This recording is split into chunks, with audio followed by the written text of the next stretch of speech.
iyo weersan isoo waceen warsan iyo weersan isoo waceen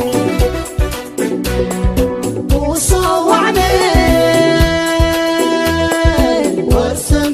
iyo weersan usoo waceen. الرحمن الرحيم. السلام عليكم ورحمة الله وبركاته. kulanti wacan oo wanaagsan idilkiinba inta ka soo qayb gashay madashan qiimaha badan ee looga gol leeyahay maanta in lagu daafuro laanta TV-ga Star TV uu ku yeelanayo Holland iyo wada shaqaynta Dalmar Media inkastoo aan ka cudur daaranayno waqtiga xilliga loogu talagalay iyo xafladda sidii aan rabnay inay madaxda qaarkood nagala qayb qaataan oo xiriir noqday laakiin sidii laga badin waayay xaajada u biyo shubanaysaa waxaan jecelahay annagoo isku dambayn doona inaan warka dedejiyo marka ugu horeysa aan quraanka ku furano Cabdiraxmaan Suubiyo u yeero dabadeedna aan guda gali doono madaxda inta naga tagaysay inaanu kala harno kelmadaha ku haboon kulankan. من الشيطان الرجيم بسم الله الرحمن الرحيم قل هو الله أحد الله الصمد لم يلد ولم يولد ولم يكن له كفوا أحد صدق الله العظيم. ugu dambayn doona inaan u yeero marka ugu horeysa fanaanka weyn ee qaaliga ah ee ummadda Soomaaliyeed aad u wada garanayaan Axmed Naaji Saacad oo bariyahan nala jooga kelmadiisa ku aadan munaasabada inuu yiraahdo ambassadorka nooga xigi doona kusoo dhawo. الله الرحمن الرحيم. السلام عليكم ورحمة الله وبركاته. waxaan halkaan ka salaamayaa walaalahayaga ee horteyda fadhiya kulankan oo lagu dahfurayo Star TV ka soo qayb galay annagana nagu casumay madaxda Star TV kaameramanyaasha soo saarayaasha wariyayaasha oo halkaan nagu casumay aad iyo aad baan ugu mahadinayaa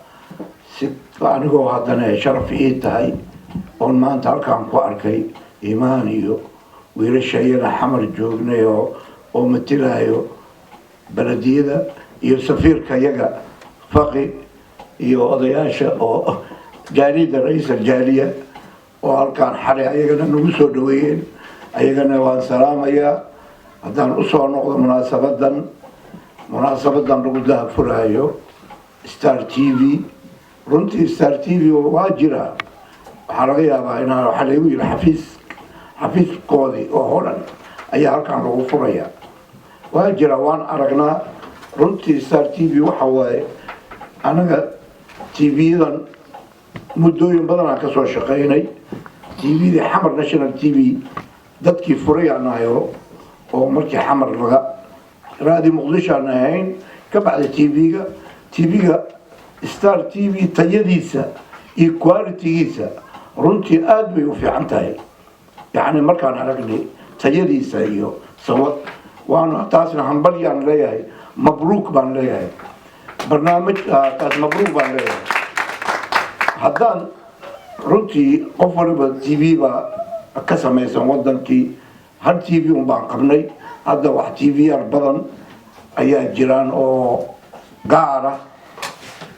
marka TV-yada gaar ah runtii dhammaan baan sheegaa Star Charisma tan gaarka loo leeyahay haddaan tala ka bixiyo maadaama ay aragaan ahay haddii yani ayaga waxay u fureen ayagoona ku taxgelinaya ra'yigooda iyo ujeedadooda iyo waxay ka baahinayaan anigu waxaan ku dari lahaa runtii waqtiga waa isbedelay waqtigii hore iyo waqtigan waa isbedelay waxaan ku talin lahaa heesaha wacyigelinta ah oo bulshada wax taraya yani ama guubaabin ama wacyigelin oo aan ku jirin maaragtay waxyaaba foolxumo ah waxyaaba aan loo baahnayn oo edeb iyo fan iyo nashiid camal loo heesaayo oo taasina waxay u baahan tahay yani TV-yada oo adduunkaana kaan aragnay markaan tagno waxbay leeyihiin miisaaniyad kharash markay u dirayaan heesaha ay rabaan waxa oo wacyigelinta iyo si loo rabo waxay gelinayeen kharash habka yani fanaaniintaasi timaare laakiin hadda tan weli ma gaarin dadka iyaga weli hadday wax yihiin hadday lugahooda kusoo istaagooyaan waxaan dhihi lahaa heesaha oo wacyigelinta beer hala fasho dalkiina imaada dhaqaalaha keena caruurta yaryar iyo in la dhaho dugsiyada aada waxyaabaha xun caruurta yaryar laga oo heeso ma aragti aan ku jirin dhaqdhaqaaq iyo waxa foolxumo ah in waxaan ku talin lahaa haddii kari karaan waay haddii kalena toodii baan ku taxgelinaynaa say hadda ku socoto ay anigu ma jecla inaan dhexgalo maaragtay brogramkooda laakiin ka waaye arag heesa nashiid baa jira wacyigelina ummadda lagu wacyigelinayo ubadkeena oo dibadda jooga haddaba aragtay waxaan usoo baxnay dibadda ubadkaayna dhibaatada ku jiraan maaragtay ilmaha waxay jecel yihiin oo heesa wadani oo lagu soo jiidanayo si wadankoodii ku xirmaan iyo wacyigelin oo ummadda guryihiina imaada dalkiina imaada wax u tara maanta waa arrinta way bedelantay haddii dhinacaas waa fankaan ka hadlaya anigu hadday kari karaan waay haddii kalena toodina way u fiican tahay habkay hadda ku socoto waxaan leenahay guul baan idin rajaynayaa guuleysta star tv ha guuleysto xafiiskoodana halkaanne insha allahu tacaala kii hirgala allah ka dhigo waa mahadsantiin axmed naaji sacad kelmadahaaga qiimaha badan ee ku aadan daafurka tv-ga waxaan u malaynayaa inuu noqon doono dardaaran iyagu dhiirigeliya kuna qasba inay qaataan siday wax uga bedelaan shaqada looga fadhiyo waxaan rabaa imika inaan isagana hadalka siiyo safiirka Soomaaliya ee midowga Yurub ee Belgium iyo Dr. Ali Faqi oo tan iyo xalay ilaa maanta waqtigiisa siinaya kulamo badan oo Soomaalida leeyahay halkan looga faa'iideysanayo inuu kelmadiisa ku aadan jeediyo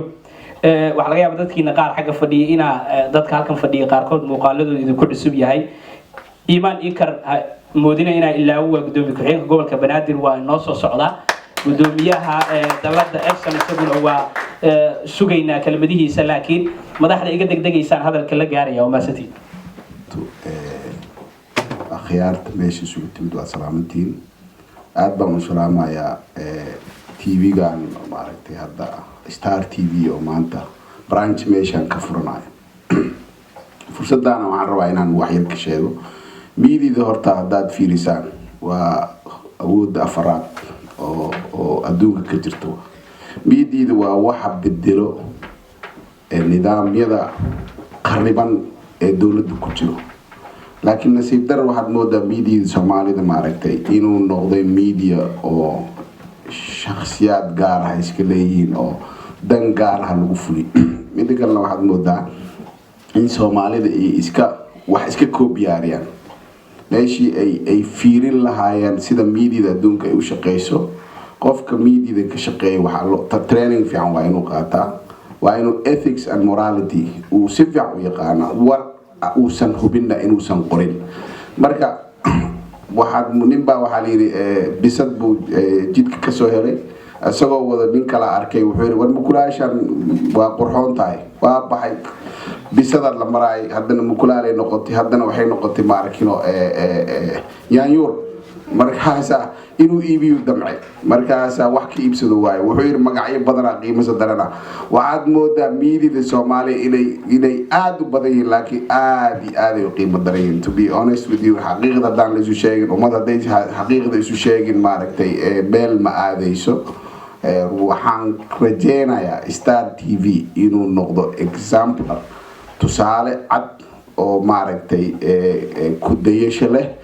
sida miidida adduunka lala xisaabtami karo nin kasta meesha iska yimaado wuxuu rabo hadduu ku hadlo ama waxaan jirin aad qurtaan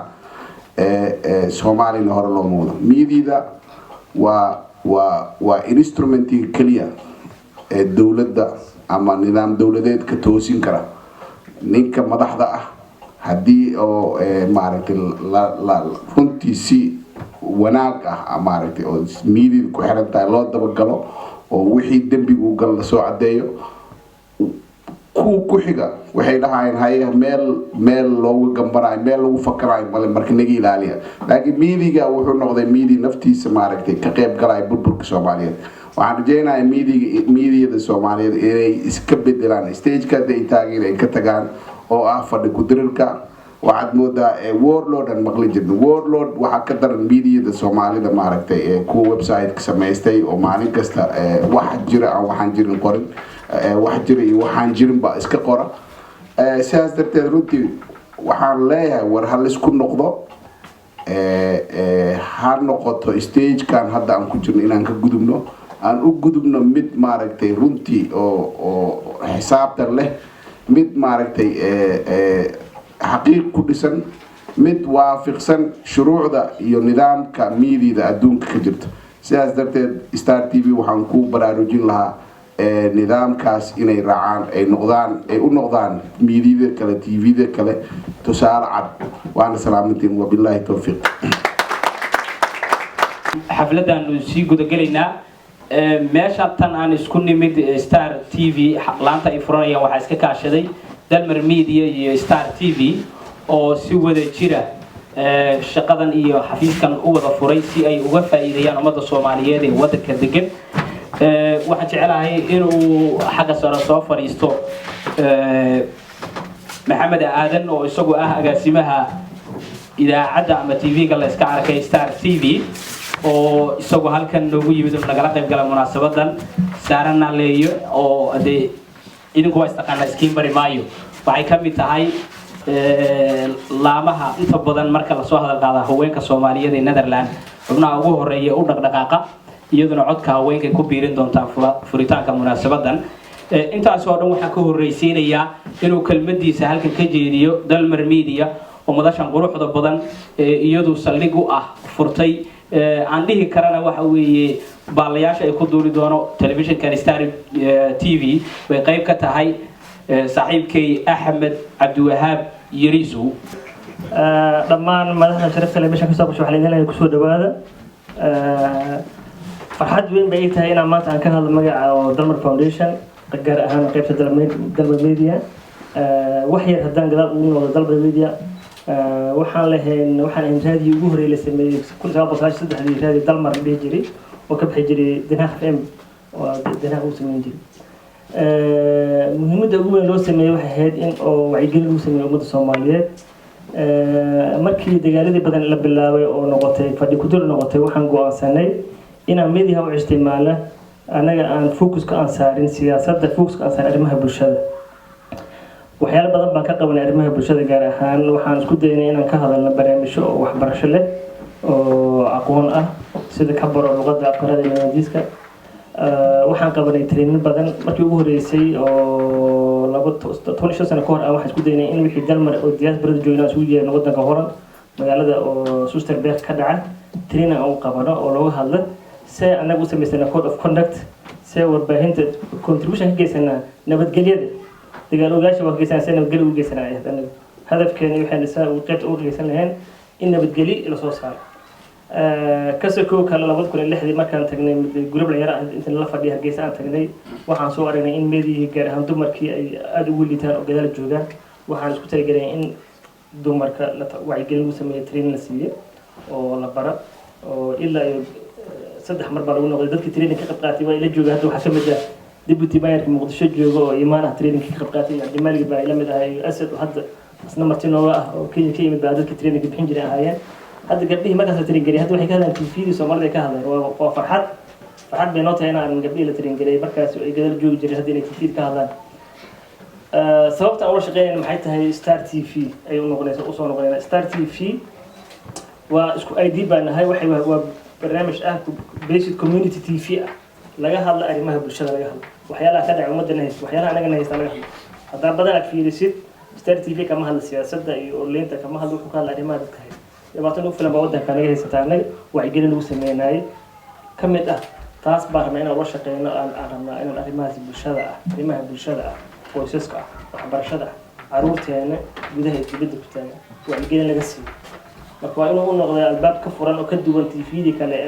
ee newsidii ahay madaxweynaha muxuu sheegay wasiirka muxuu sheegay kan muxuu sheegay xilwaad muxuu sheegay inaysan noqonin ay noqotay meel ay ummadda wax looga faa'iideyn karo wacyigelin lagu siin karo waxaa laga yaabaa in hadalkii aan ku dheeraaday waana ku mahadsantihiin mar labaad waxaan leeyahay dhammaantiin kusoo dhawaada xubinteena denhaag dalmar aad baan ugu faraxsanahay inaan Star TV aan la shaqeyno oo fadhigana ku yeelno wadnasantiin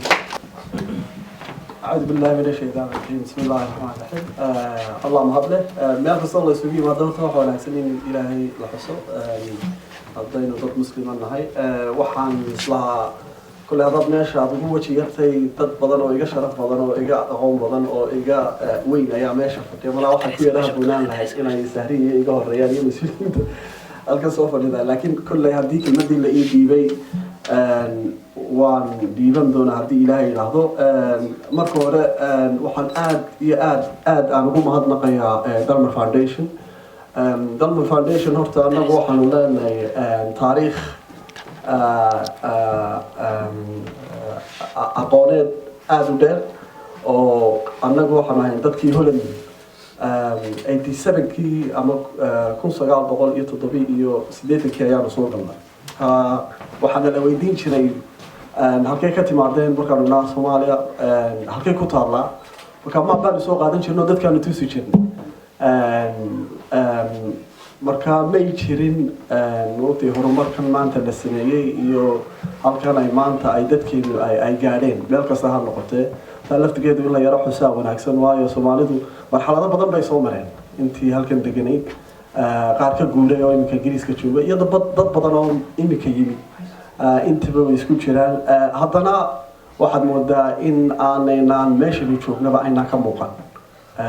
taasina inkastoo dad badan oo dadaalay oo wax badan qabtay ay nagu jiraan taana waxaan uga dalnayahay reerka qaarkood waa inaad aad isu fiirsato oo adigu aad su'aalo badan isweydiiso si aad markaa aanad meelo kale faraha ugu fiiqin oo aanad odhan maxaa wax la igu qaban waayo oo aanad meelo kale aanad wax ka sugin bal hadda in aynu fahanno in laftirkeedu wax qabashada inaad adigu iska sugto adigu aad wax qabsato oo aanad qof kale aanad waxba ka sugin waxyaalaha badankii aanu ka shaqayn jirnay xataa markaan halkan joognay waxa ahayd sidii ummadeenna dhibaatooyinka badan ay ku sugan yihiin sidii looga badbaadin lahaa markaan dhalinyarada ahayn waxaanu qaban jirnay iskuullada ayaanu ka shaqayn jirnay waayo waxaanu soo marnay dadkii ugu horreeyay haddaanu ahayn systemkii baanu soo marnay dhibaatooyin badan baanu kala kulannay ka ururo yaryar baanu sameynoo si aan uga badbaadino dadkan markaa annaga nagu xigaa si aanay hogagii aan ugu soo dhacnay aanay ugu dhicin markaa tii weli way socotaa Dalmar wada shaqaynteeda iyo fikirku halku ka yimina waa arrimahaas un bay la xidhiidhaa had iyo jeerna waxaanu door beedi jirnay dadkeena sidii marxaladaha ay ku sugan yihiin aan dhibaatadooda iska badantay sidii looga saari lahaa annagoo laftirkeegu dee aanaan khubro badan dheeraynay laakiin ay ku salaysantay waayo aragnimo iyo ma ogtay iyo intaa yare aanu dhahno ama afka ha noqoto ama sistemyadan aynu ku noolnay fahamkeeda ha noqoto miidiyaha marka loo yimaado Dalmar haddaad haddana si kale aad u eegto in badan bay kusoo jireen iyagaaba nagaga horreeyey markaa fursad halkaana waxaa kasoo baxday fursaddii iyo xidhiidhkii jiray sidii loo sii xoojin lahaa markaa ma aha mid maanta bilaabantay ee waa mid taariikhda dheer leh Star TV sanadkii hore ayaanu ka furnay Ingiriiska waxaana keenay mas-uuliyiintii hore halkan fadhiday arrimo badan oo muhiima ayay soo dhaliil ha noqoto laakiin dhaliisha waxa nuxurkeeda laga qaataa marka waxyaalo badan oo dhaba mas-uuliyiintu ay sheegayeen ayaa jira taasina mid aanu aada u soo dhaweynayno weeyaan siyaasad baa haddaynu qowmiyad Soomaaliya haddaynu nahay siyaasad baa ina wareerisay wax badan oo wanaagsan oo kale ayaynu leenahay ummad sharaf badan ayaa inagu jirta kuwa laftirkoodu way mudan yihiin in la muujiyo wanaagga laga hadlo oo dhibaato unaan laga hadal laakiin dhibaatadii war bay noqotay dhibaatadii ayaa maanta wara marka war aan aan wax la dilayn aan wax la dhacayn aan dhibaato laga sheekeynayn warba uma aragno marka xataa fikirka caynkaasa in la bedelo oo dadka fikirkooda in la bedelo de horumarka laftirkiisa inuu war yahay weliba war aada u muhiim oo wanaagsan oo kale loo baahan inuu yahay waa mid meesha ku jirta kaa sidii loo xoojin lahaa ummadda horumarkooda iyo wanaagooda looga shaqayn lahaa qayb weyn ayay ka qaadanaysa marka fikiradan badan ee socda ee istaba yaacaya in meel inta lasoo fadhiisto laga sheekeeyo un dhibaato iyo sidii looga bixi lahaa laftirkeedu ma lihin looma baahnin laakiin wixii in la miisaamo ayay u baahantay oo wanaaggii dadka laga sheekeeyo waa mid iyadu laftirkeeda meesha ku jirta ummadda soomaaliyeed wax badan bay qabsadeen ummad fiican oo badan ayaa ku jirta waanay mudan yihiin in si fiican loo muujiyo taasina waa mid aanu anagu ku dadaali doono malihi intaba waanu qabanaa annaga laftirkaygu dhaliilaanu leenay dhaliilooyinkana waxaa keenaya mar haddaad meel ku cusubtay waxay u baahan yihiin dakhli iyo ma ogtahay iyo funds wax lagu wado taasina had iyo jeer waxa ay saameyn weyn ay ku yeelanaysaa ma ogtahay quality-ga ama tayada programmada aad soo saarayso waayo wixii xad bay leeyihiin haddaanad haysan source ama resource wanaagsan waxa ay wax u dhimaysaa tayada ama tayo wanaagga barnaamijyada aad qabanayso laakiin intaa waanu dadaalaynaa wixii aan qaban karno waanu qabanaa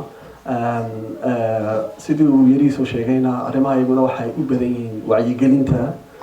siyaasadda waanu ka hadalnaa wax kasta waanu ka hadalnaa laakiin waxaan isku dayaynaa inaanu wacyigelinta aada u buuxiyo ta kale aanu kaga duwanay tviyada kale oo xoojinaysa xataa wada shaqaynta dalmar oo kale waxaanu doonaynaa wadanadan aanu ku dhaqannay halkan aynu joogno dhibaatooyin badan baa laftirkeega taa laftirkeeda in loo soo jeedsado oo aan xataa soomaaliya oo keliya anagu kuma hadalnay iminka programmo badan oo ingiriisi ayaanu leenahay kuwa xataa sidii taasina waxaa nagu kaliftay in la dhex galo dadkan aynu la degannahay oo laftirkeena wanaagga aynu ka hadlaynay iyo waxa aynu qabsanay laftirkooga laga dhaadhiciyo insha allah holan oo kale sidaas leeg baanu doonaynaa in laga sameeyo si loogu xidhmo dadka halkan jooga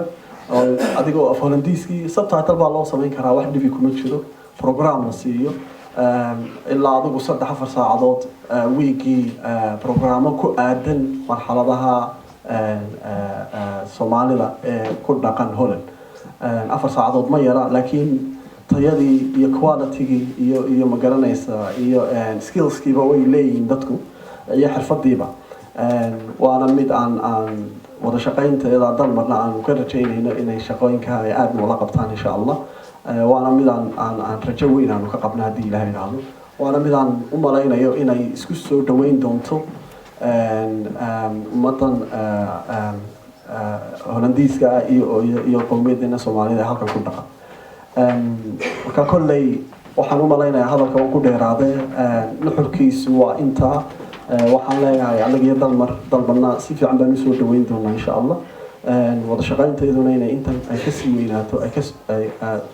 si wanaagsan oo waxyaalo ma media oo kaliya in aan ka shaqeynayo waxyaalo kale badan ayaa jiro media ku xidhan tan laftirkeeda inaan isla ogaano oo sidii markaa aanu ummadeena aan wax ugu qabanayna aan ka wada shaqeyno aad baan mahadsantahay marka hore waxaan hambalay u darayaa TV Star waayo maxamed yare ma aan u malaynaynin inuu agaasimaha yahay maanta waxay ugu noqon waayo maxamed asagoo ardaya oo yar ayaan ku arki jiray macnaha Holland marka muxuu ahaa maxamed dadkii inta wax ku bartay waayo markii dambena naga guur waan ku faraxsanahay maanta inuu TV Star runtii oo aan asaasay aniga waxaan kaloo meeshaan uga mahadnaqayaa Dalmar TV waa dhalinyaro aan isla soo halganay ilaa 2001 ayaa shaqo isla bilaabna gaar ahaan aniga macnaha si intensive ah ayaan barnaamijkan waday aan igala shaqeeyaa runtii aad iyo aad ayayna ugu mahadsan yihiin waana sii wadaynaa inaan macnaha wada shaqeyno haddaan u soo laabto macnaha muxuu ahaa waxaa la yiri Star TV-ga hadda la bilaabaha loo badiyo dhinaca arrimaha bulshada waa muhiim laakiin waxaan isleeyahay siyaasadda hataa marmar in lagu daro way fiican tahay waayo dadkayna waxay iska jecel yihiin waxyaalaha socda hadda barnaamijka Star waxaan ka fiirsadaa faalada warka ayaa macnaha barnaamij dadka la wareystaa dadka hatta haweenka way soo wacayaan qofka barnaamijkaas oo kale oo faalada warka markii ma aragtay oo la sheegay barnaamijkaas waa muhiim laakiin hadda u soo noqdo dhinaca haweenka doorka ay ka ciyaaraan gaar ahaan haweenkayna Soomaaliyeed waa dad oral society ah oo sameeya buraanburo iyo dhinaca wacyigelinta hadii la badi lahay dhinacaas macnaha ama buraanburada ama haweenka macnaha hataa la wareys haweenka dad wax bartaa ku jiro dad aqoon-yahana ku jiro dad economista ku jiro dad lawyer-ah ku jiro dad nooc kasta ha ku jiro laakiin barnaamijyada kale hadda waxaad arkaysaa ama maxaa la yiraahdaa doodaha siyaasadda masraxa waxaa fadhiya rag keliya macnaha meel kasta inay haweenka ay ka muuqdaan ay ka hadlaan dhinacii caafimaadka dhinacii dhaqaalaha dhinacii bulshada in Star TV oo tusaale u noqdo waxaan rajaynayaa macnaha TV-yada kale oo jira macnaha ilaa hataa barnaamijyadiina aadan u fiirsaday waa fiican yihiin laakiin inaad badisaan macnaha dhinaca macnaha waxqabadka haweenka Soomaaliyeed taariikhdooda laga sheekeeyo waxay ahayn hadda xalay Axmed Naaji oo kale wuxuu ka sheekeynaa waagi kacaan ka dhashay kacaan maxaa waayaan dhahnoo yiri habeenkii ugu horreeyay ma aanan aqoonin macnaha waxa waaye wax kastaba taariikhay leeyahay macnaha in taariikhda laga sheekeeyo barnaamijyada arrimaha bulshadana macnaha la badiyo oo la wareysto waxaa kaloo jira maxaa gaar ahaan Maxamed dhalinyaradan hadda wadankan ku kortay af Soomaaliga dib ayuu ku yahay waxaan idin kula talinayaa barnaamijka oo af Soomaaliga hataa si loo qoro dadka hataa website-da marka aragtid Soomaaliga sidoo u qoran yahay wallahi waa ka naxaysa marka waxa waaye barashada af Soomaaliga ah in macnaha hataa lagu daro oo sidoo macnaha loo qori lahay macnaha isqriftilig ahaan iyo hataa ku hadalka dadku ay ku hadlayaan laakiin mid isbreakta la yiraaho cidaan way qabtaa la iska hadla iyo mid official ah marka dadka hataa ma aragtay dhinacii af Soomaaliga in la soo nooleeyo oo la qoro qoristiisii wixii macnaha muxuu ahaa shaqal dheerkii waa la iloobe shaqal gaaban lama yaqaan waxba lama yaqaan akhriya marka waxa soo dhan waxa idin kula talinaa inaad macnaha ku tala gashiin aad ku biirisiin barnaamijkeena waxay kala maaragtay muxuu ahaa diyaar idinahay wixii arrimaha bulshada oo haweenka anigana waa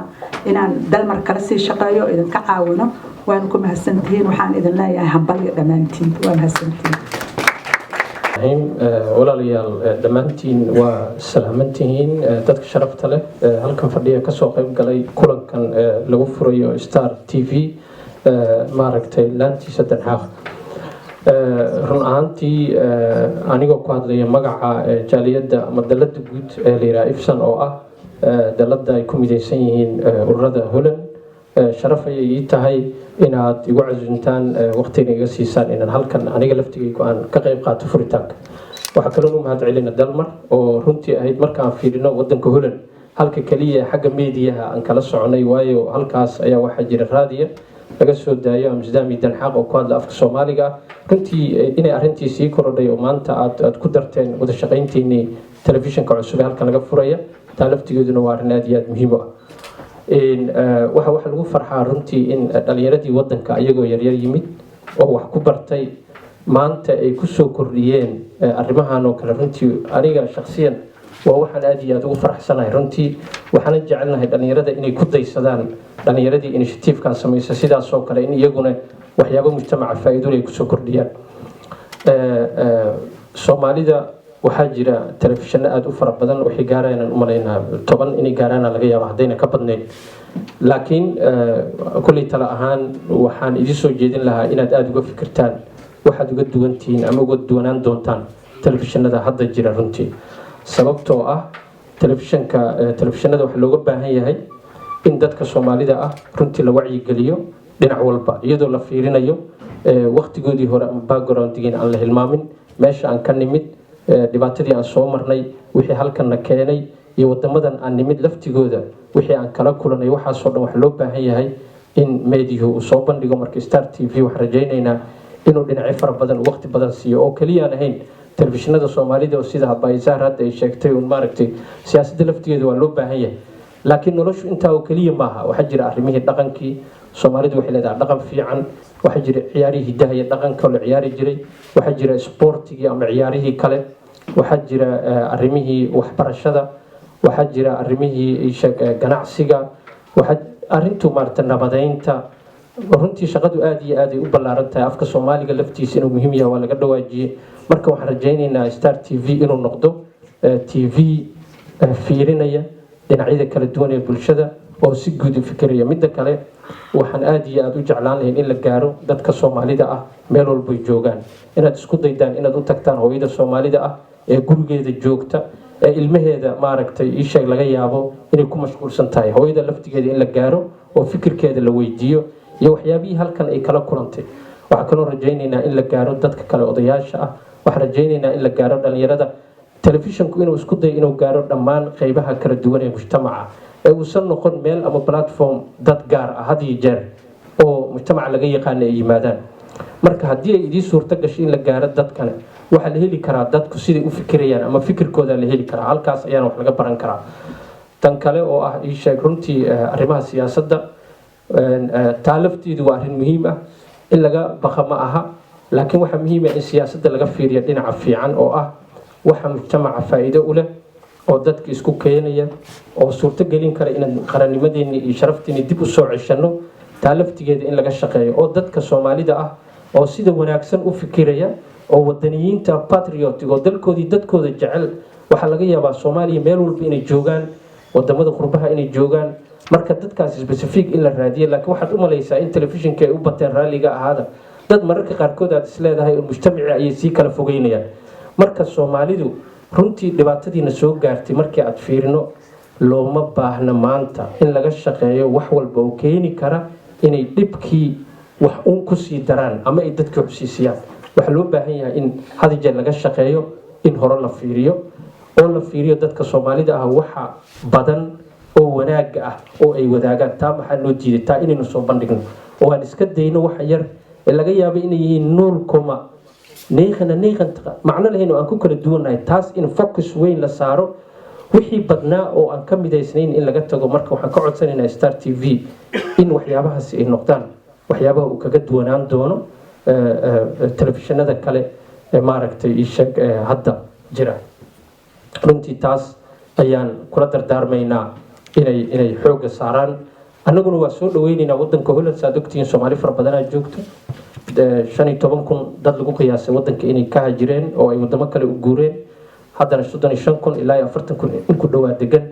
marka annaguna waa soo dhaweynaynaa waxaan jecelnahay inuu noqdo telefishinkeenii oo nooga duwan telefishinada kale runtii marka oo dadka Soomaalida Holland degan runtii ay dareemaan maadaama dadkii telefishinka aas-aasay maamulihiisa uu nala fadhiyo ka mid yahay maaragtay dadkii reer Holland marka waxaan jecelnahay inuu noqdo mid nooga duwan telefishinada kale marka waxaan idin leenahay soo dhawaada waana ku faraxsanahay waana soo dhaweynaynaa aad iyo aad ayaad mahadsantihiin ayaa u qabnaa xog ina ogaanana baahaya u qabnaa hadda inta la sheegay mararka qaarkiis waxay noqonaysaa in lagu soo celceliyo Soomaaliga oo dhumay hadda waxay barnaamijka aan u fadhinaa waxa ah daafurka Star TV oo qaybtiisa Holland munaasabada aan u fadhinaa horta intaas waxaan u maleynayaa talooyin badan la bixiyay talooyin badan la siiyay hadee wax cusubna lama dhaliili karo waxaan la arkin wali shaqada aan la arkin lama dhihi karo maxaa la yiraahdaa waxay noqonaysaa qofka inuu dhageysigiisa u fiican yahay oo talooyinka u ururin karo talooyinkaasi marka inta hadda waxaa badanaa laga dhawaajiyay arrimaha bulshada inaan mashquul aan ku noqon doono dabcan siyaasadina waxaa la yiri kama marna oo anaga hadda waxa aan ku noolnahay waa siyaasadda waa maxaa isbedelay maxaa la yiri waqtiga inta badan inta la geliyaa waxa ama fadhi ku dir ha ahaado ama even markii dadka munaasabad yar ee fursad yar ay isku helaan waxa laga hadlo wax ugu badan waxa waa siyaasadda Soomaaliya laga hadlaa sida xaal uu yahay iyo sababta deganaanshaha siyaasadda ayaa nolosha dhan ay ku wada xiran tahay ganacsatada wuxuu fiirinayaa si jawiga siyaasadda ma degan yahay si ganacsigiisa uu mataqaanaa dabcan qaybta kale ee bulshada aan leenahay waxa dhibaatooyin oo aad u culus oo 23 sano dhibaatooyin ummadda soo wajahday waay oo haday noqon lahayd isfaham darro media marka roolkiisa muxuu noqonayaa su'aasha la isweydiinaa inta badan media laga yaabay dadka target group xataa markii TV uu yahay anaga hadda waxaan ku fikirnaa markaan yaryareen waxaan tagi jirnay cultural centerska sida safaaradda ruushka filmayso ay soo dhigi jireen faransiiska sidoo kale talyaaniga sidoo kale masaarida sidoo kale shiineeska sidoo kale wixii marka ma jiraan hadda waxay noqonaysaa marka fariinta qofka aan haysanin Soomaaliya TV lama isticmaalo waxa la yiraahdaa dalo waa la yaabi jirnay qofkaas dalo ma haysta ama sameeyay dalo waxa loo yaqaan dalo hadda maqashiin Soomaaliya aad joogto waxa way TV-ga waa TV-ga waxa loo yaqaanaa dalo reerkaas marka dalo ma haystaan la leeyahay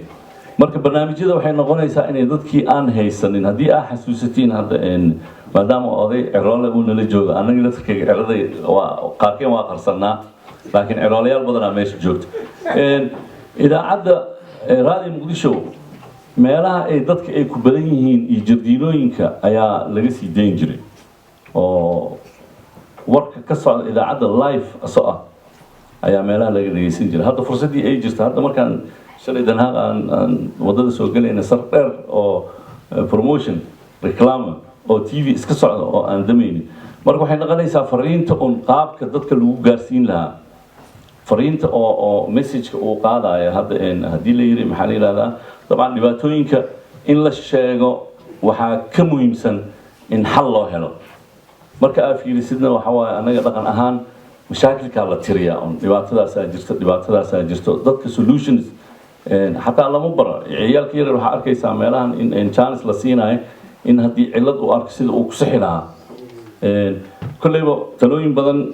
waa la idiin soo gudbiyay qof dhalinyaro oo holandees ah iyo hollandna runtii wax soo saarkeeda ma xumaa wax soo saarka markaan leenahay product dad badan oo aad howlkar u ah oo dadaalkooda uu badan yahay ayaa jiro laakiin dhibkan haystaa waxaa wixii aan aruursanayn markaa fiirisid soomaalida waxa xun ama dhibkooda aad u yaryihiin aad reality marka la fiiriyo marka waxaa isweydiin waxaa noqonaysa marka ummad sidaa u fiican oo haddana wadankooda u daran sidee ku dhici kartaa marka waxyaabaha u baahan in oo xal loo wadankii waa u baahannahay aniga dadka waxaan ku jiray oo magaaladan aan deganaa muddo dheer deganaa dhibaatooyinka bulshadana wax badan aan ka ogahay arrimaha bulshada marka aan leenahay runtii dhibaatooyin oo aad u xanuun badan oo yurub oo wax walba lagu haysto dhibaatooyin aad u xanuun badanaa jiro qaar qarsoon iyo qaar aan qarsoonayn ka warramo marka gudaha media marka xilka saaran waxa waaye in uu xal uu u raadiyo xal dhibaatooyinka haddii la yidhi waxaan focus ka saaraynaa inkastoo dhaqaalaha iyo siyaasadda iyo waxaasoo dhan ay isku wada xiran yihiin haddana xal u raadinta sheegidda ma ahane xal u raadinta dhibaatooyinka soomaalida haysato waxaan rajaynaynaa marka un guul aan u rajaynaynaa TV cusub branch cusub soomaalidana waxyaabaha talentiga ay leeyihiin waxaa ka mid ah annaga yariisu wuxuu ka dhawaajiyay tababar hargeysa loo tagay very successful ummad waxa waaye talent leh waa talentigii aan fursad loo siinaynin marka waxa celinaya marka waxaa dhici karta qof kale oo aan aqoonin in uu xasido ma yaqaana xataa magac leh inuu maqlaa laga yaabo uusan weligiis arkin laakiin xasidnimo iyo nacab imagine ninka wariyaha ee Soomaaliya gudaheeda ku nool oo duruufta adag ku shaqeynaya oo haddana la target garaysanaya ka warrama ma isweydiisan inta journalistiyaal ee la toogtay ee la dilay cid ka warhaysa ma jirtaa ma maqasheen maalin oo la leeyahay war hebel ciyaalka uu ka tegay yaa ka warhaya ma loo fikiray maalin fundraising in loo sameeyo lagama fikirin mas-uuliyaadkaasaa saaraya marka maxaa la yidhahdaa culayska oo kori doona ayaa media waxaa markii qof uu ka tago oo runtiina si gardaro ah loo dilo in laysu heyliyo waa hadda waxaan dareemaynaa qabiilkii si tartiib in looga baxayo laakiin waxaa isku baahan noqonaya ciddii isku shaqo ah aniga laga yaabo inaan ku qabiil noqdo meeyarada iyo deputy meeyarada inaan aan ku qabiil noqdo oo adduunka ka jiro sidaasoo kale noqonaya mediahana sidoo kale ciyaartooyda sidoo kale fanaaniinta sidoo kale laakiin in aragtida waa lagu kala duwanaan karaa laakiin in laysu heliyo walaalkaaga haddii uu qaldan yahayna gacanta qabo haddii uu wanaag uu wadana wanaagga ku taageer mar kale iyo waxaan ku biirinayaa intii hambalyada ka gudbisay waxaan idin leenahay hambalyo waxaan rajaynaynaa in dadkii wax ka bedelo habdhaqanka in uu ilaahay kaga dhigo munaasabadana waa ku celiyay waxaa u joogna waxay ahayd daafurkan mar kale mabruuq aan idin leenahay aad iyo aad aan u mahadsantiin waxaan marka hore u hambalyaynayaa Star TV oo maanta xaruntii ugu horeysay Holland ka furta oo maantana xafladan quruxda badan nagu casuumay waxaan leeyahay hambalyo Star TV runtii annagu heer Holland ahaan ma aanan lahayn telefishinada iyo waxaad moodaa UK ee London inaan mar walba aan dhageysan jirnay laakiin galabta wixii ka dambeeya waxaan ka baxnay muxuu ahaa inaan UK marti u noqono oo hadda kadib muxuu ahaa runtii la daawan doono Holland oo barnaamijyo xiiso badan oo ama siyaasad leh ama ganacsi leh annaga runtii gaar ahaan maadaama ganacsatada Holland nahay xiiso gooni ah ayuu runtii noo leeyahay telefishinka maanta xarunta halkan looga sameeyay runtii aad iyo aad ayaan u soo dhaweynaynaa waxaa kaloo iyaduna aan maaragtay muxuu ahaa arrinka ka mid ah in gudoomiyaha Star TV uu yahay nin Hollandees ah oo runtii maaragtay muxuu ahaa iyadoo laftigeeda aan isleenahay inuu noo hiiliyo oo halkan maanta uu xarun nooga furo arrintaa laftigeedu ay sabab u tahay inta kadib muxuu ahaa ganacsatada Soomaaliyeed ee wadankan ku baahsan iyadana runtii wuxuu noqon doonaa jaanis weyn oo ay fikradahooda iyo markay rabaan arrimahooda ganacsi inay ka hadlaan wixii ku soo kordha ay ayadu laftigooda ka qayb qaadan doonaan kulley telefishinku waxaan aad ugu rajo weynahay inuu sida hadda madaxdii hore u hadashaba uu ka doonaan doono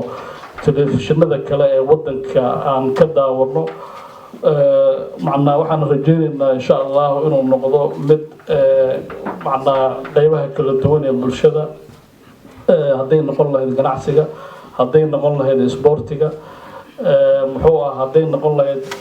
isdhexgalka bulshada qaybaha kala duwan ee wadanka ku nool in ay intaba ka muuqan doonaan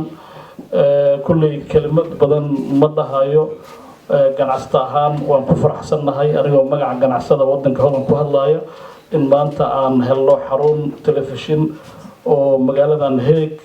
muxuu ahaa hadda kadib aan adeegeena ugu imaan karno waxaan leeyahay xafladda daafurka hambaliyo aad u mahadsantiin ma soo gaarsiiyaan haddaan u fiirino wadamada kale ee Yurub sida Ingiriiska oo kale TV-yada badanaa maaragtay la isticmaali jiray saan fariinta usii gudbino reer Holland haddaan nahay waqti aad u fiican ay maaragtay aan u arkaa maanta Soomaali oo dhibaatooyin badan soo food saaray Soomaalida Holland joogta ama kuwa degan ha noqoto ama kuwa sharci la'aanta ah maanta maalin xaflad iyo furitaan ah laakiin sida la sheegay ama iikar ama sahar ay ka dhawaajisa ama cali awaare arrimaha bulshada xataa maaragtay waa muhiim in laga hadlo ama waxa dhibka jira maanta waxaa ila socda gabdho Soomaaliyeed oo wadanka Holland ku nool oo maaragtay ilaa dhowr sanadood sharci la'aan ah ama qaxooti ku ah oo banaanka la soo dhigay oo hadda qameentiga Amsterdam oo maaragtay iyagii hoy iyo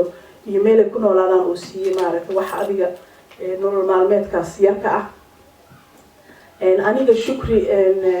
inkastoo aniga aan ururada Soomaalida xataa aan ku jiro oo maaragtay ururka iftiin dumarka Soomaalida Amsterdam laakiin aniga waxaan ka shaqeeyaa hadda hay'adda qaxootiga Amsterdam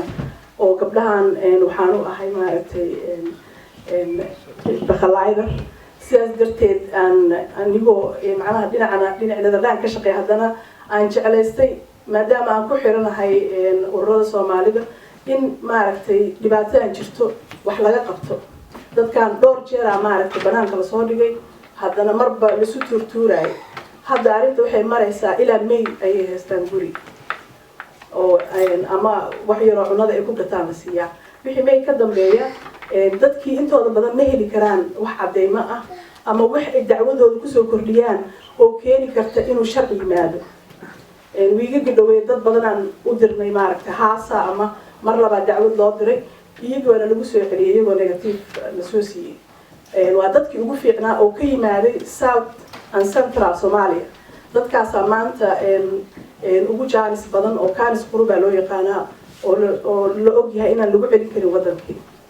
laakiin gobolada kale ama Nooradka ama Puntland waa nabad baa jirta waxaa inta Soomaali soo qaxda halkaan timaado isku wada mid yihiin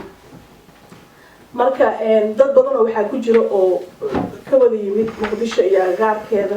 ilaa iyo South ila Central haddana sharciga loogu diiday maadaama ay dacwaday sheegteen ama jidkii ama wax uun ay maaragtay iyadoo u heshay inay qaldan yihiin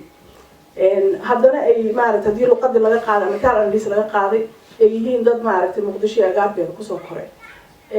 si walba ha ahaatee hadda maaragtay sharciga waa adag yahay sidii ku yiri karaan xal waxaan isla hadalnay danjiraha Soomaaliya marka isaga iyo cali awaare iyo ururada Amsterdam jooga dhan waxaan ku go'aansanay inaan maaragtay bal sharciyo ama wixii loo heli karo cadeymo in loo sameeyo taasna waana laga ballan qaaday laakiin midda kale anaga ahaan xataa Soomaali haddaan nahay in dadka la soo fiiriyo loo yimaado meeshay ku jiraan laga warhaayo haddii banaanka la soo dhigo way fiicnaan lahayd ugu yaraan 40 qof ayaa meesha jooga laakiin waxaa jira kaam kale oo aan weli wax oo maaragtay project ala siinin dhalinyaro nimana u badan oo banaanka jooga hooyooyin waaweyn oo aan la qaabilin iyaga xataa ay qameentiga aysan qaadanay jiro hadda gabdhaha mida ku jirta oo maaragtay aan ku jirin gruubka la qaabilay iyagaa soo kaxeeya oo si dhuumasho ah qolkooda ku geeya annaga oo guryo waaweyn degan nolol haysana badanaa maaragtay waana dhaaftaa sheekada aniga xataa maaragtay hadda ka hor saas uguma xirneen waxaa keena hadda maaragtay maadaama aan ka shaqeeyo ayaan maaragtay mar walba dhibka aan arkaayo igu soo dhaweysay marka maanta waxaan jeclaa ummadda reer Holland in loo soo jeesto dhibaatadaas oo wax laga qabto gabdhihiina hadday hadlaayaan waa kuwana السلام عليكم ورحمة الله وبركاته. عليكم السلام ورحمة المسلم سليمان. كل واحد كان لها قبل أسوأ شيء مشكلة كذا شوي ما تصلتها. محايدين شيء قصيدة يدين شيء تبعت كذا إني تبعت بدلتها. نذرلاند هاي نقف كسومالية. مركوي ما دو أيقو يعني انترفيو وقف كل جلاي مركز ويدينا يعني هاي. maxaa yani afki Netherland mid qaanide maxaa ayaan ku wacnaa oo ku turjubaana waxa leedahay talak Soomaali iyo qabo marka qofka Soomaalida ku yimaadana waxay ku leeyihiin Soomaalinimadaada ma cadeysno yani waa arin dhibaato ay markaas ay nagu xujeynayaan soo cadeey warqad ina Soomaali tahay ina Muqdisho ka timaaday Soomaalinimadaada maxaa cadeynayo dad badan jiro wiilal walaalihiyo jiro Soomaaliyeed gabdho walaalihiyo Soomaaliyeed jiro dhibaato badan hayso wadanka wax badan joogay yani qofkeena ka tiifsiyaan xataa oo ka tago way soo cishanayaan dhibka jiro markay soo cishtaan ama kaama geynayaan ama nolol ma siinayaan jidkaas ay ku dhaafayaan wiilal badan jidka ku dhinteen gabdho badan iyo xubinteeda jidka ku dhinteen yani isla markaas dhibaatadaas ama se qowsalaatada Soomaalida ama se jaaliyada Soomaalida ee anaga yani dawladda aan sheeganayno mas'uulka ka ah yani aan gacan ka helin dhibaato badan ama xataa gabdhaha Soomaaliyeed oo magaaladan degan ama wiilasha Soomaalida magaaladan degan dad badan jiraan Turkiga oo kale Marookaanka oo kale intii yimaadeen ay mucaawinaad yani Soomaalida siiyaan markay arkaan dhibaatadooda iyo qabowga dadka banaanka jiifo marka aniga waxaan hadal badan aan micnaha aan sii gelinaynin waxaan ka codsanayaa wiilasha Soomaaliyeed ama jaaliyada ama qonsulatada Soomaaliyeed yani arintaas inay dadka Soomaaliyeed ee dhibaataysan ay wax la qabtaan micnaha ama dadka inay soo celiyaan ay haddana ay ku bahdelayaan wadankooda qofkii ka tagana ay sii daynaynin يعني wiilal badan oo dhibaato badan haysto Jarmalka tageen oo Ingiriiska tageen oo meel badan tageen 15 sano magaaladan joogan aan sharci haysan oo dadkii ku waashay wiilal badan ku waashay gabdho badan ku waashay stress ku dhacay yani waxaan dareemayaa nolosha Soomaaliya maanta haysta gabdhaha ama wiilasha banaanka yaalo ma aha dad ay qusaysa dadka Soomaaliyeed waxay qusaysaa hadii yani Soomaalinimada loo istaago waa dadka Soomaaliyeed dhan ay qosaysaa yani nin Soomaaliyeed meeshan ku dhintay markuu dhinto waa loo imaana waa la duuga qabriga la geeyna yani intuu nool yahay uu nolol u baahan yahay uma baahna yani markuu dhinto Ilaahay soo leeshiye laakiin markuu nool yahay wuxuu u baahan yahay in yani jaaliyada wax la qabato safaaradoo kale markii la yiraahdo warqadaas soo cadee xataa gabdhihii Soomaaliyeed banaanka yaalin nolol ma haystaan cunto ma haystaan raashin ma haystaan lacag ay ku aadaan safaaradda ma haystaan warqadihii waxaa lagu leeyahay inta soo lacag inaad ku samayso way ma awoodaan yani waxaan ka codsanaa walaalahayna Soomaalida koraaliga ahaanaysiin hadii aan ku dheeraado hadalka ina arrimahaas yani wax lagala qabto dadka Soomaaliyeed dhibaataysan waan ku mahadsantihiin maanta Netherland TV ee noo furtay insha Allah waxaan rajaynaa muruugan dhaakii aan ku najaxnay Ilaahay noo dhigo wassalaamu calaykum warahmatullahi wax badan laga wada hadlay warbaahinta iyo kaalinta ay ka qaadan karto dibadda dalka haddana waxaan rabaa in arrimo kale oo badan oo inta badan madaan Soomaalinahay markii la soo qaato warbaahin waxaan ugu wada jira fikir warbaahinta dhibaato inay kaliya Soomaalida ay hadda ku soo kordhisay oo muhiimadana ay tahay in laga fikiro sidii dhibkaas loogu bixi lahaa aniga dabcan laga yaabo inaan wax badan la qabo laakiin muhiimadda waxaan saari lahaa Soomaaliya dhibaato ka dhacday dhowr iyo 20 sano waxa lagu jiray burbur muddadaas badan ee burburka lagu jiray wixii laga faa'iidaystay waxaan qabaa inaysan jirin nidaam dowladeed oo ummadda wax u qabta waxaan qabaa inaysan jirin nidaam warbaahinta lagu soo kordhin karo dadka wax lagu bari karay dhowr iyo 20 sano markaad qiyaastaan in waddan burbursanaa dowladaysan jirin nidaam sax oo dadka wax barana uusan jirin haddana loo baahan yahay in wax la maqlo in wax la dhagaysto in TV ay shaqeeyaan 12 xarumood oo TV ah Soomaaliya ka shaqeynaya waxay u baahan yihiin dhalinyaro ka shaqeysa dhalinyaradaas marka dabcan ilama aha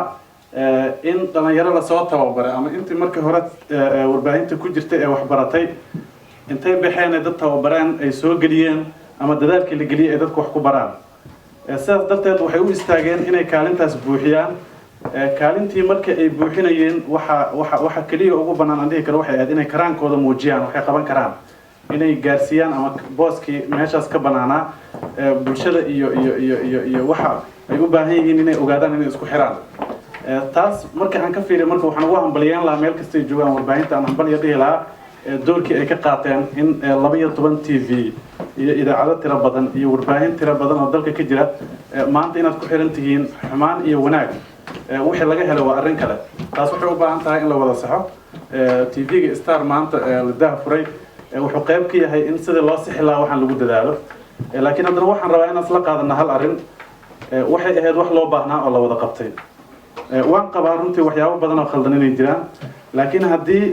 aadan waxba haysan Soomaalida waxay dhahdaa dawlad la'aan waxay dhaantaa dawlad xumo waxay dhaantaa dawlad la'aan dawladaan hadda noo jira markii laga soo bilaabo tii cafta la soo dhisay tii Cabdullaahi Yuusuf Allah ya raxma tii ka dambeysay Shariif midda hadda aan haysano mid walba mid kale u soo dhiibtay ma aaminsan inay wada fiicnaayeen mana qabo inay xumaayeen dhamaantood ilaa haddaanan la helin meel wax laga soo bilaabo maanta heerkan lama soo gaareen maanta waxaad arkaysaan in maxamed oo kamid ah dhalinyaradii Holland timaaday uu dib ugu soo laabtay maanta isagoo TV wada raba haddana inuu TV-gaas bulshadii uu kamid ahaa dhibaatada qabtay uu ka warqabay dhibaatooyinkooda uu banaanka usoo dhigo waa runtii wax la dhihi karo hadduusan bulshada soo marin oo uusan ogeyn waxa ay qabaan maanta heerkan ma gaarsiiyeen oo waxaan macnaha bulshada kuma soo kordhiyeen marka sidaas darteed fadlan yaan la badin kaliya dhaliisha ilaan marka aad wax dhaliilaysid waxa fiican adiga maxaad bedelood haysaa ilmaha yarka ah ama cunuga yarka ah aan dugsi sare soo marin jaamacadan soo dhigan aan waxba hore u soo baran shaqo u baahan inuu wax qabto uu soo weynaaday nolosha inuu ka qayb qaato raba waan qabaa in TV-yada iyo idaacadaha ay noqdeen meelaha kaliya u furan oo ka wax bilaabi karo maalin ha kaco maalin wax saxo qof ha ku xadgudbo laakiin ultim wuxuu gaarayaa inuu wax un marka dambe wax ka barto haddii la rabo in la saxano waa in la helaa xeer saxaafadeed oo warbaahinta iyo bulshada ay ka wada shaqeeyaan dariiq loo mari karana la helo si markaas wax looga qaban karo ma qaba in qofka qori loo qaato la xira ama la toogto ama dhibaato la gaarsiiyo waa in nidaam loo maraa wax lagu sixi karana la helaa dadkan dabcan aan isleeyahay waa ereyga saxaafaddu yihiinna waa inay ka wada shaqeeyaan sidii bulshada ay u qayb qaadan lahayn haddii aan u gudbo doorka media uu ka qaadan karo arrimaha dib-u-dhiska iyo dib-u-heshiisiinta waddankan musiibada ay ku habsatay ee Soomaaliya ee burburay waxaan oran karaa runtii door muhiim ah ayay ka qaadan kartaa warbaahinta arrimaha Soomaaliya sidii ay mar kale Soomaaliya cagaheeda ay isugu taagi lahayd waayo warbaahintu laba dhinac waa loo adeegsadaa dhinaca xunna waa loo adeegsan karaa dhinaca fiicanna waa loo adeegsan karaa marka inkastoo saaxiibkay Cabdullaahi uu ka dhawaajiyay in warbaahintu horumar badan ay sameeyeen taasi way jirtaa in dhalinyaro badan oo iyagu iskood wax u qabsaa ay wax ku soo kordhiyeen warbaahinta Soomaaliya oo maanta runtii aynu ku faani karno in warbaahin online ah meel kasta laga heli karo oo Soomaalidu ay ku baraarugeen waxa wadankooda ka dhacaya iyo waxa ka dhacaya meelaha ay joogaan ee wadamada qurbaha waxaan kaloo aan ku soo kordhinaa talo ah in warbaahinta bahda warbaahinta Soomaalida gaar ahaan ay jooga wadankan Holland runtii ay muujiyaan dadaal dheeraad ah oo ku saabsan sidii ay u keen lahaayeen wax ka duwan warbaahinta kale way jiri kartaa qalad badan oo ka dhaca raggan warbaahinta ku shaqeeya laakiin anigu waxaan oran karaa qaladaadkaasi ma aha kuwo la oran karo ama lagu eedeyn karo waayo ma jirin tababaro buuxa oo warbaahintu ay heleen ma jirin jaamacado ay ka soo baxeen marka laga reebo rag qurbaha kusoo koray oo fursad u helay in ay wax bartaan waxyaabaha ugu badnaa warbaahinta joogta Soomaaliya intii aan isku xilliga ahayn aniga iyo Goryar iyo rag badan iyo Cabdullaahi Jaamac waxa kaliya fursad u helay waxa weeye inaan ka faa'iideysano raggii markaasi qobrada ahaa horay warbaahinta Soomaaliya ugu soo shaqeyn jiray oo taana waxay gacan naga siisay in aan wax aan ka fahno warbaahinta qaabka u shaqeyso Soomaaliya runtii burburkii ka hor waxa jiray oo kaliya hal warbaahin oo markaasi kacaan ahayd ama dawladda ay maamushay laakiin waxa ilaahay mahadiya in maanta la helayo boqolaal media outlets ama website-yo TV-yo raadiyaal madax bannaan oo qof kasta codkiisa uu iska maqli karo ama uu iska dhex ari karo taana waa horumar way dhici kartaa in warbaahintu ay qaladaad badan sameeyaan oo faa'iido darro badan ay keenaan taasina waxa u sabab ah xirfad la'aanta waayo waxaana haddii aadan xirfad u haysan ama aadan soo baran way dhici kartaa in qaladaad ay dhacaan laakiin maadaama ay jiraan dad badan oo dadaalaya haddana waxaa jira dad kale oo iyana arrimaha dhinaca ganacsiga u fiirinaya ama dhaqaale u galay marka warbaahinta horta waxaa nasiib darro ah inay noqotay albaab furan oo ay noqotay meesha ugu sahlan qofka uu iska soo galo wuxuu doono uu qoro marka taasi waxa weeye wixii haddii aysan lahayn wax xakameeya dadka qaarkoodna uusan xishoodka celin iyo aqoonta aysan celin way dhici kartaa in qalad badan ay sameeyaan taana ay markaasi qaladku u qaato dadka warbaahinta ka shaqeeya marka ma oran karo oo ma damaanad qaadayo dadka warbaahinta dhammaantood ku shaqeeya waa saxan yihiin way dhici kartaa in faa'iido darro badan ay keenaan way dhici kartaa in qalad badan uu ka dhaco xadgudubyo badan ay sameeyaan sida aan ku arkay runtii media online-ka oo runtii masadaro ay tahay in dad badan oo ka shaqeeya media online-ka oo aan qaarkood anigu aan garanayn intooda maba aqaanbo haddana maalin kasta qof ku dhegan oo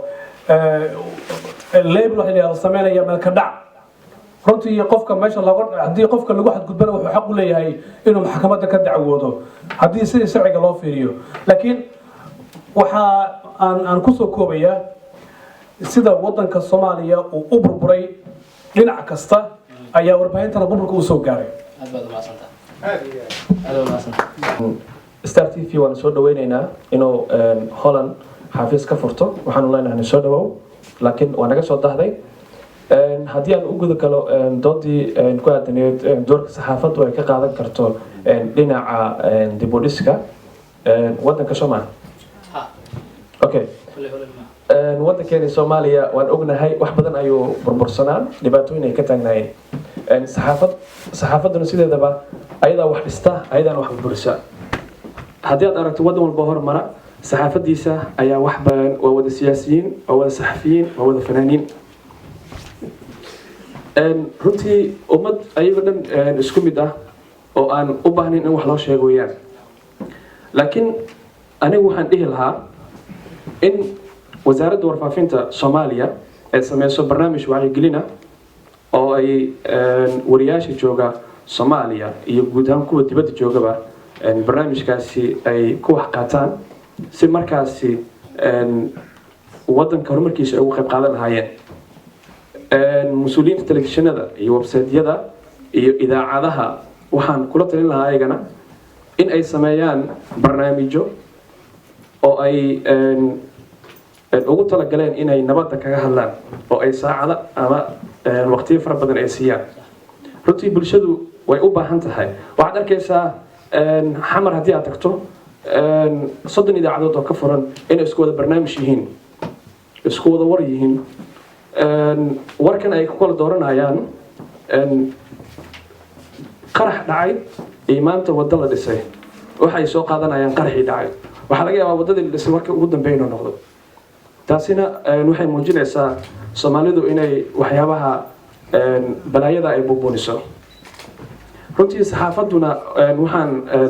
aad iyo aad u rajeynayaa runtii waagii Soomaaliya hogaamiye kooxeedyadii rag ka soo shaqeeyay ayaan ka mid ahayn aniga iyo Garyare iyo Cabdullaahi Jaamac saaxiibkay afgooye runtiina waxaad moodaa in xilligaasi ay ahayd xilli saxaafadda Soomaaliya ka jirta wax badan ay u soo qabatay shacabka Soomaaliya jooga maantana waxaan rajeynayaa in intaasi haddii la helo in saxaafaddu ay horumar gaarsiin karto waddanka Soomaaliya intaynaan halkan joogtana ama website aanu lahaano ama idaacadahan u shaqeyno waxaanu diyaar u nahay in aanu sidaas uga qayb qaadan dib u dhiska telefoonmaasintiin Janis weli Ingiriiska dabadooda fursad ay wax ku baran karaan fursadahaas inay ka faa'iideystaan waayo waxa way meeshay ka yimaadeen inay wax qoraan ay yimaadeen telefishin ay ka hadlaan sidii ay ku sii soconayaan waqtigan waa socdaa marka waxaan leeyahay fursadaha horta ka faa'iideysta markii fursada laga faa'iideysto oo wax la barto waxaa hagaagsananaysa waxa soo gudbinaysa waxaa la baranayaa waxyaabaha ethicska ah oo aad iska ilaalinayso oo ku celinaya marka dhalinyaradu waxaan leeyahay horta waa inay wax bartaan waxay keenaysaa in information wanaagsan oo cidna wax u dhimayn oo balance ah ay gudbiyaan taas waa midda adiga oo dhan aynu ku waaninayo Janis haysatiin wax barta horta yaa hore laga sii socon hawshan waa wanaagsan tahay aqabateen laakiin ka faa'iideysta si hawshiina ay u fiicnaato taas waa macnaha dardaaran aan leeyahay midda kale oo aan rabo macnaha Star TV maadaama ay bilaabeen waxaan idinka maqlaay in la yiri Star TV wuxuu noqonaa mid ka duwan kuwii hore waxaan aragnaa telefishinada Soomaalida inay ka soo baxaan maxaa la reklamo ama advertisement weli Englishka madalana la wadaa marka xayeysiinada daba socdaa jira oo tiro badan iyo waxaa jira waxyaabo badan oo macnaha fundraising ama lacag la aruurinayo waxyaabo ma aragtay ay iskaga mid yihiin jira oo tiro badan marka inaa macnaha horta taas aad iska ilaalisaan oo sida u sameynaysan xataa ay noqoto inoo wax ka duwan sidii loo sameyn jiray oo kale in la aruuriyo wax wanaagsan tahay in la sameeyo macnaha xayeysiin waa wanaagsan tahay laakiin waa inay noqotaa wax ma aragtay dadkii aysan ka xiisa dhicaynin inay telefishinada fiirsadaan midda kale waxaan rabaa inaan ogaado oo idinkana su-aal igu ah maadaama idinka lacag ama wax idin soo galaya uusan jirin oo waxayna kasoo geli doona yaa waxa telefishin ka imaada waxaa ku qasbanaan doontaan in aad warar gudbisaan si aad wax u heshaan waa sidai hadda tvda ay ku shaqeeyaan marka su-aasheedu waxay tahay sidee uga duwanaanaysaan dadka telefishinada hadda jira maadaama telefishinada hadda jira waxaa gudbinaysid waxaa go-aamiyey qofka loo gudbinayo oo adiga wax ku siinaya adiga marka ma ahaan karto qof isku filan oo independent ka ah waxa uu gudbinayo waxaa laga yaabaa inaad information kala duwan oo haddana iska soo horjeeda oo isku meel u socda aad gudbisid waayo lacagtii iyo waxa kaa soo galaya ku xiran waxaan rabaa arrintaas sida ugu hortagaysiina ogaado maadaama aad dhahdeen waxaan ka duwanahay telefishinadii hore intaasay iga eg tahay midda macnaha maadaama anaga aan nahay urur ka shaqeeya dib u dhiska iyo horumarinta waddanka iyo sidii macnaha dadka dibadaha jooga qayb qaadan lahaayeenna meediyaha qayb weyn buu ka yahay haddii si wanaagsan loo isticmaalo qayb xunna buu ka yahay haddii si xun loo isticmaalo macnaha meediyaha wuxuu noqon karaa seef oo laba dhinac leh dhinacna ka jaraysa labada dhinac wax ka jari karta marka waxay ku xiran tahay siyaasadda TV-ga ku xiran tahay TV-ga siyaasadiisa ama valuegiisa ama waxyaabaha uu ku salaysan yahay hadday tahay inuu waddanka wax ku siyaadiyo oo wax wanaagsan ku siyaadiyo meeshaasay ka soconaysaa oo wax qalad ama imaanayo marka TV-ga siyaasadiisana waxay noqon waa in laga dhigaa mid ku salaysan in waddankii wax loo qabto oo wax hore loo mariyo iyadoo mar walba laga qaadanayo waxyaabaha wanaagsan oo sidii hadda uu sheegay wiilka walaalkeen uu yiri inspiration ay noo tahay markii wax wanaagsan soo daayo waxay nagu dhiirigelin inaan sii socono marka waxay ku xiran tahay siyaasadda TV-ga marka taas ayadana wacyigelinta iyo waxaa samaynaysiin waa inaad siyaasadda TV-giina aad si fiican uga fikirtaan su-aasheedina weli way taagan tahay sidaa uga noqon lahaydeen kuwa ka duwan kuwii hore waa mahadsantihiin marka waxaas ay ifinaysa nafteeda in aada looga baraandigo ayay ku fiican tahay oysan ifin wax keeni kara dhibaato ama wax wanaagsan oo socday burburin karaa run ahaantii aniga Soomaaliya muqdisho ka shaqeynayay dhalinyarada oo ka shaqeynaysay media aniga waxaa u aqaanaa geesiyaal ayaan u aqaanaa waxay u bareereen arrimo aad u khatar ah ayay u bareereen run ahaantii hadda Cabdullaahi Jaamac ee ragga walaal Afrika iyo afguyo Shabeelle run ahaantii rag badan oo saaxiibadooda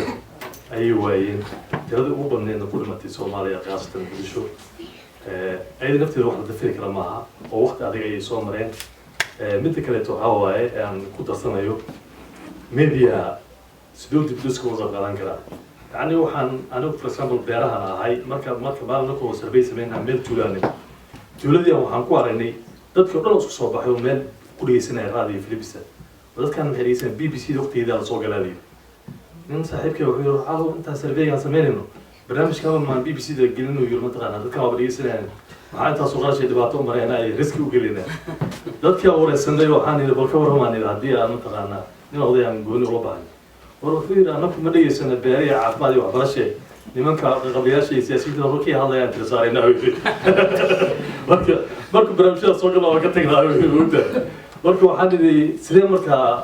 لو قدر الحين كراسي كل يسوي كل برامج ده هاي كبار وروح بوليستي واحد في عمله مرك متى كبرتوا حواي فاهم ورمتين لقينا صحافة ضيها كاين وحلو بهاي هنا استيسان وحبرتان habka casriga ee saxaafadda aad u socotaan hadhow markaa dib ugu noqotaa idinka laftiina tababara furi kara ragi kale u faa'iideyn kara laakiin haddii halkaan aan idinka waxbaa sameyn khatarteeda leedahay marka waxaan kaloo codsan lahay meeshan Soomaaliya urur saxaafadeed inta leedihiin aan u malaynayaa ururka saxaafadeed naftiisa inaad seminaaro ka qalqaalisaan oo ragii wariyaasha ay Soomaaliya jirin naftooda capacity building loo sameeyo oo la tayeeyo aqoontooda iyo wuxuu idinkana janiskaas oo u faa'iideysaan mid kale tana muuqaal ahaan dhulkii quruxda badnaa beautiful Soomaaliya inaan muujisaan badii beerihii xoolihii dhaqankii quruxda badnaa naftiisa sidii yarku sheegay waa runtiisa aniga waxaan arkay gabar blokeet ka shaqeynaysa aad ugu farax oo diyaas baro ka tagtay toba joogtay meel blokeet furtay warshada waa meesha hadda ugu shidana la yiraahdo dadka jaakadaha waxaa diray kilinka xamar waxaa laga diiday Nairobi la aadin wiil yar oo ka tagay wadamada ayaa daraakini ka furto oo aniga ugu shidanayaa asaga waa soo saar marka waxay yeelaysaa nafteeda waxyaabaha quruxda badan ee muuqaalkaada iyo waxyaabaha badan ee raggan dibadda dhiirigelin kara nafteeda dibadusku waxay qaadaysaa inaad soo bandhigtaan waa maasantiin waa hadii habaleena